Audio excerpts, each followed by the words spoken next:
Hello everyone. Welcome back to the second episode of our discussion on college application. Your support, your response has been immensely uh, firstly thankful to all of my viewers for supporting us, and your feedback, your responses, your questions have immensely helped me to come up with more deeper discussion on college application.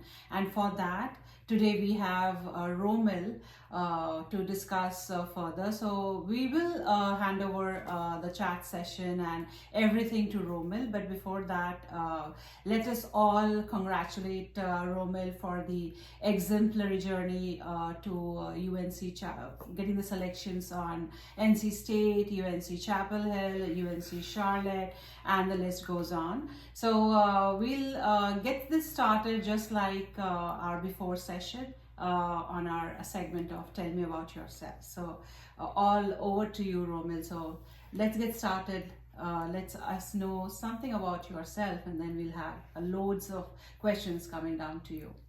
Yeah, so hi, my name is Romil, and I am a rising freshman at UNC Chapel Hill.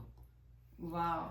So thank you, Romil, once again. So the first question that I have for you is, tell us something about your high school year. How was your, 4 years? What was the, planning? Any roadmap you had? Any, anything and everything under the sky with your high school years? Yeah, so for my 4 high school years, actually, our freshman year was during COVID, so that was already a rough patch to start high school.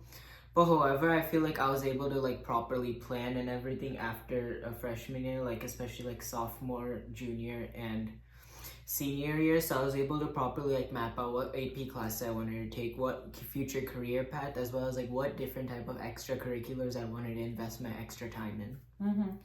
Lovely. So when you say that your high school year started in COVID times, right? So what were the jubilations, and what were your sweat moments, being at home, nothing to do, how to attend the remote classes?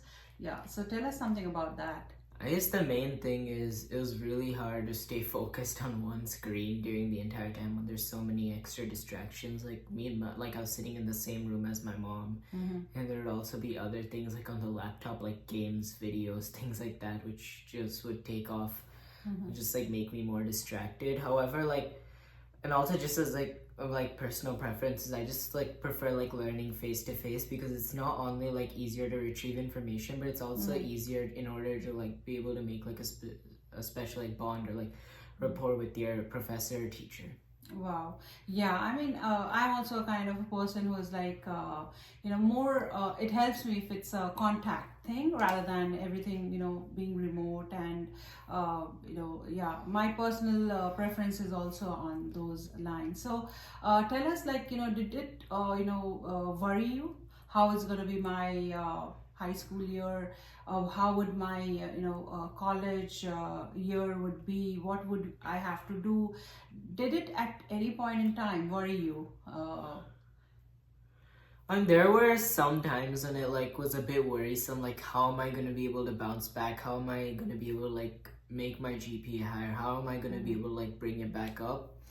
However, though, I just realized that especially that at the end of the day, colleges were just gonna they're gonna see my growth, which I think I showed a very good example of doing, as if I did not get a single B after freshman year. And in person too, I was able to come out of my shell fully, be able to participate in different activities, clubs, extracurriculars, as well as just get to know my peers and teachers more. Lovely. So that was a bit of a digress that we were kind of trying to peep into Romil's 9th and 10th grade. We'll now, get more focus on everything related with college application, the preparedness that you need to have for your college. So that's the entire intent of this conversation and the channel as well. So going forward with that, Romil, tell us something about the GPA journey, GPA mark, GPA. What is it that you think that is important for all the high schoolers on the GPA?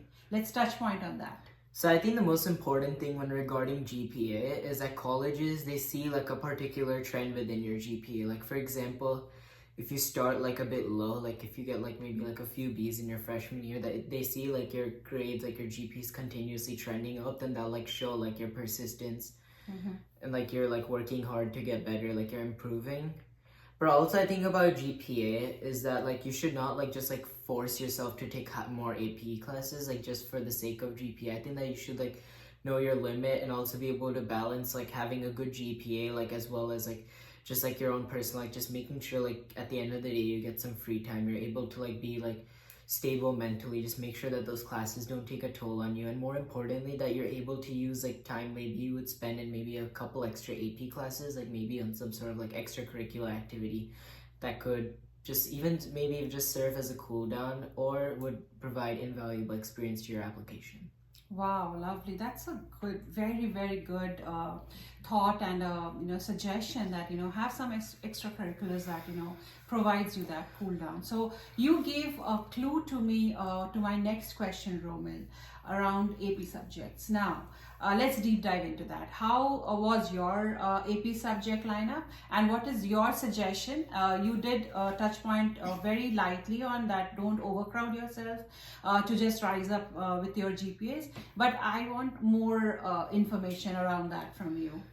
Yeah, so personally, I chose my AP class lineup like through my just like my regular like class progression, but more importantly, like I always knew since like the start of high school I wanted to go into a biology related track, so I made sure to like plan all the different not just AP classes but also other classes. Like for example, TMSA has a tract of classes called PLTW or Project Lead the Way, which are like special career oriented classes. So I was able to like easily like set my priorities, like what classes do I want to take, which classes could maybe serve as secondary options. And then after that it just became a matter of like which classes do I want to prioritize more, like which classes do I want to spend maybe like 2-3 hours a night studying, the classes which I'm gonna like slowly study so I don't have to procrastinate on the last day. And then the other classes which are like maybe just with not that much effort I can easily get by. Wow, so that's a very good suggestion and guidance that Romil is throwing to all the high schoolers, that line up your AP subjects with the interest that you have, and in case you have not decided or you're still undecided which way I want to go, then at least take something which is your GPAs don't slide down and you're very much on track and having a good GPA, because we should always keep that in mind, that a steady GPA, and as Romil said that a good GPA, a rising GPA always throws that information to your reviewer that you've been trying your best, you've been challenging yourself, and so you did not lose the reins of it. So that was a very, very informative session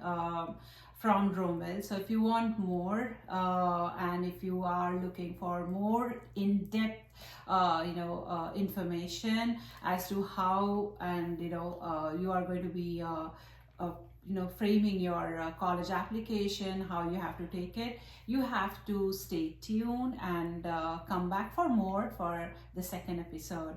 Thank you so much. See you on the second episode.